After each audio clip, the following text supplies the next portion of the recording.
Praise the Lord. சமாதானமே இல்ல. சமாதானம் எங்க போனாலும் எனக்கு இல்ல. நான் நிம்மதியாவே இருக்க முடியாது. என் வாழ்நாள் இப்படியே சமாதானம் இல்லாமலே கழிந்து போகும் அப்படின்னு யோசித்துக் கொண்டே இருக்கிறீங்களா? உங்களுக்குள்ள ஒரு சமாதானம் வேண்டுமா? உங்களுக்குள்ளே சமாதானம் நதியை போல வேண்டுமா?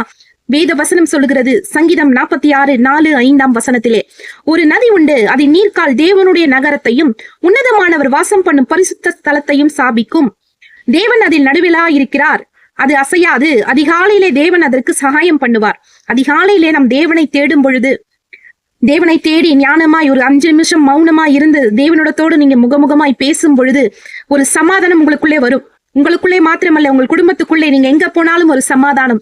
யாரோ ஒரு வீட்டுக்குள்ள நீங்க போறீங்க அப்படின்னா, சமாதானம் உண்டாவதாக இந்த வீட்டுக்குள்ள அப்படின்னு சொல்லி நீங்க சொல்லுங்க. அது அவங்களுக்கு மட்டும் ஆசீர்வாதம் கிடையாது, உங்களுக்கும் அந்த ஆசீர்வாதம் வந்து சேரும். சமாதானத்தை நதியை போல தேவன் ஓட பண்ணுவார். உங்கள் குடும்பங்களிலே ஓட பண்ணுவார். உங்கள் எல்லா எல்லைகளிலும் ஓட பண்ணுவார். தேவனை தேடுங்கள், அப்பொழுது அவர்